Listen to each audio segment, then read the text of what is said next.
48व्या राष्ट्रीय सुरक्षा सप्ताहानिमित्त कामगारांमध्ये सुरक्षा विषयक जागृती निर्माण होण्यासाठी औद्योगिक क्षेत्रात कार्यरत विविध कंपन्या, MARG संस्था, औद्योगिक सुरक्षा आणि आरोग्य संचालनालय यांच्या संयुक्त विद्यमाने 5 मार्च रोजी अहमदनगरमध्ये औद्योगिक सुरक्षा रॅलीचे आयोजन करण्यात आले।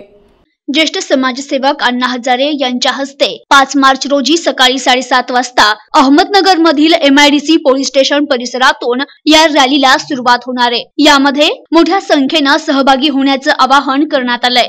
सुरक्षा विषयक जागृती, अपघात विरहित कार्यस्थळ निर्मिती आणि शून्य अपघातांचे ध्येय गाठण्यासाठी या रॅलीचं आयोजन करण्यात आलंय, असं पत्रकार परिषदेत सांगण्यात आलंय। यावेळी MARG संस्थेच्या बोधचिन्हाचं प्रकाशन करण्यात आलं। यावेळी L&Tचे अरविंद पारगावकर, औद्योगिक सुरक्षा आणि आरोग्य विभागाचे उपसंचालक स्वप्नील देशमुख, अमोल कुलकर्णी, राधाकृष्ण पिल्ले, सुभाष तोडकर, सुभाष गांगुणे, ज्ञानेश्वर डमाले, मधुकर बागायत, मिलिंद जोशी आदी यावेळी उपस्थित होते। दरवर्षी 4 मार्च ते 11 मार्च हा औद्योगिक सुरक्षा सप्ताह साजरा करण्यात येतो।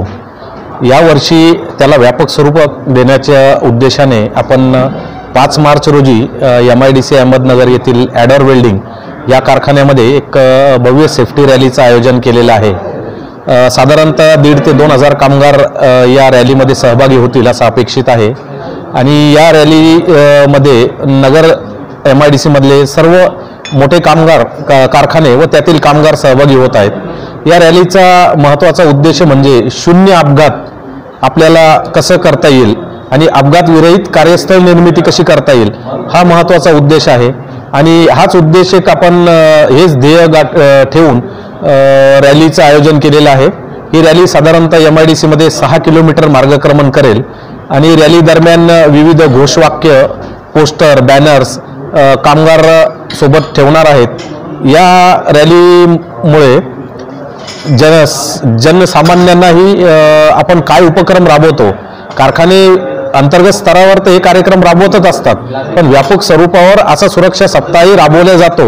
आज अहमदनगरमध्ये आपण एका नव्या संघटनेच्या उद्घाटनाकरता इथे जमलेलो आहोत।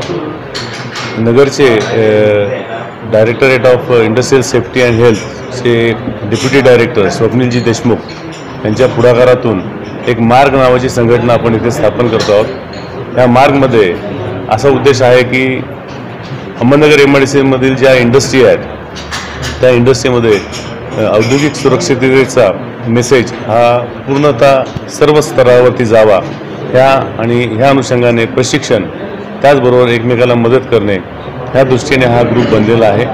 हा ग्रुप ही प्रथमच अहमदनगरमध्ये अशी सुरुवात होत आहे। तिथे या संदर्भामध्ये हा जो एक ग्रुप नगर MIDC मध्ये तयार करण्यात आलेला आहे देशमुख साहेबांच्या मार्गदर्शनाखाली, हा खूपच स्तुत्य कार्यक्रम आहे। आपल्याला सगळ्यांना माहितीच आहे की औद्योगिक सुरक्षा आणि वैयक्तिक सुरक्षा ह्या दोन्ही किती महत्त्वाच्या गोष्टी आहेत आणि त्याच्यामध्ये किती जानमालाची नुकसानी होऊ शकते किंवा काय होऊ शकतं, तर त्या अनुषंगाने त्यांनी खूप महत्त्वाचं पाऊल उचललेलं आहे आणि त्याच्यामध्ये आमच्या कंपनीचा CG पॉवर अँड इंडस्ट्रियल सोल्युशनचा सहभाग आहे, याचा मला विशेष आनंद होतो आहे। आणि दुसरा आनंद असा आहे की आमच्या कंपनीसोबत बाकीच्याही कंपनी आम्ही सोबत घेऊन, जशी L&T, एक्साइड, होगनास या ज्या सगळ्या कंपन्या एकत्र येऊन हा जो कार्यक्रम पुढे नेतात आहेत, हे माझ्या दृष्टीने खूप महत्त्वाची गोष्ट आहे। कारण काम करणं गोष्ट वेगळी आणि एकत्र येऊन काम करणं ही जी याच्यातली मूलभूत संकल्पना पुढे आलेली आहे, त्याच्याबद्दल मी देशमुख साहेबांना आणि माझ्या बाकीच्या सगळ्या इंडस्ट्रियल कलीग्सना खूप खूप धन्यवाद देतो। मार्ग जो म्यूचुअल एड रेस्पॉन्स ग्रुप का ओपनिंग के लिए जो देशमुख साहब का एबल गाइडेंसेस में सभी फैक्ट्रीज जो अहमदनगर का इंडस्ट्रियल एरियाज का है सब टेक पार्ट कर रहा है। इसका चलते हुए इंडस्ट्रीज का बीच में हर एक इंडस्ट्री अपना अपना तरीके से सेफ्टी एंड अलग अलग जो एक्टिविटीज़ है वो मनाते हैं, बट हर एक फैक्ट्रीज का बीच में जो गैप, कोई फैक्ट्रीज में कोई चीज़ अच्छा है दूसरा फैक्ट्रीज उसको ले सकता है, ये जो इंटरेक्शंस है, इसका चलते हुए सभी फैक्ट्री जो इंडस्ट्रियल एरिया में है उनकी इम्प्रूवमेंट्स होगा। एंड इसका चलते हुए पहला बार हम लोग 5 मार्च एक बहुत बड़ा रैली करने जा रहा है जो कि सेफ्टी एंड हेल्थ रिलेटेड होगा। एंड इसमें कम से कम 1,500-2 हज़ार वर्कमैन हर एक इंडस्ट्री से पार्टिसिपेट करेंगे। जो प्रोग्राम हो रही है 5 मार्च को जो सेफ्टी रैली, मैं पहली बार ये बात सुन रहा हूँ कि इंडस्ट्रियल MIDC जोन में एक कितना बड़ा सेफ्टी रैली हो रहा है, और मैं इसके लिए मिस्टर स्वप्निल देशमुख जी को धन्यवाद प्रकट करता हूँ। और मेरा सबसे विनंती है कि इस प्रोग्राम में सब लोग शामिल होकर। प्रतिनिधि शबीर सय्यद, NTV न्यूज मराठी, अहमदनगर।